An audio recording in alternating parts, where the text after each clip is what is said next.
Salam dostlar, bugün sizə belə bir yarpaqda gördüyünüz qara ləkələr haqqında məlumat verəcəm. Nədir bu, nə xəstəlikdir bu? Bu hamımızın dəmgil xəstəliyi kimi tanıdığı göbələk xəstəliyidir. Bunu yaradan göbələk Venturi inagualis pars göbələyidir. Yəni internetdə baxsınız, Apple Scab kimi də araşdıra bilərsiniz. Gördüyünüz kimi qara, zeytuni, rəngli belə dairəvi ləkələrlə müşahidə olunur. Yarpaqlar üzərində saralma və vaxtından tez tökülmə kimi müşahidə olunur. Vaxtında tədbir görülməsə, meyvəyə də keçə bilər. Əsasən alma, armud ağaclarında olur. Yəni belə deyək də, bu cür narıncı ləkələr görmüşsünüz yəqin alma üstündə, bu həmin göbələyindir.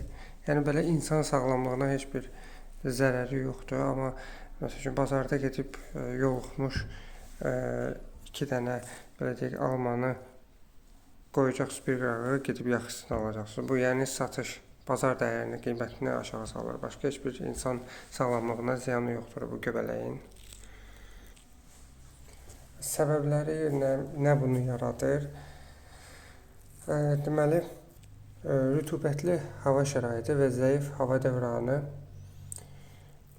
göbələk sporları payızda yarpaq səthində qalıb, yazda yenidən aktivləşir. Ətrafında məsələn xəstə yarpaqlar və ya meyvələr olubsa, başqa ağacdan da keçə bilər. Yəni, bu meyvələrin, bu budaqların, yarpaqların təmizlənməməsi infeksiyanın yayılmasına səbəb olur. Nə etməli?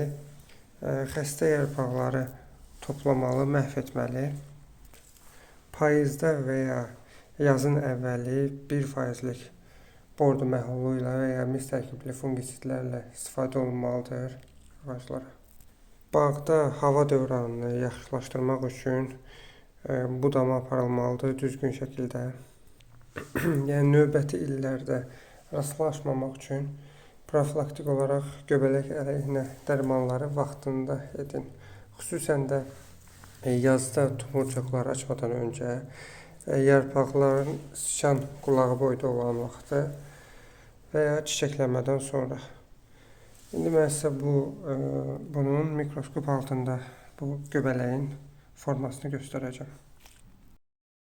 Gördüyünüz kimi dostlar, bu armud şəklində olan sporlar dəmgil xəstəliyinin, yəni Venturi inagualis göbələyinin sporlarıdır. Bu sporlar vasitəsilə bu göbələk çoxalır.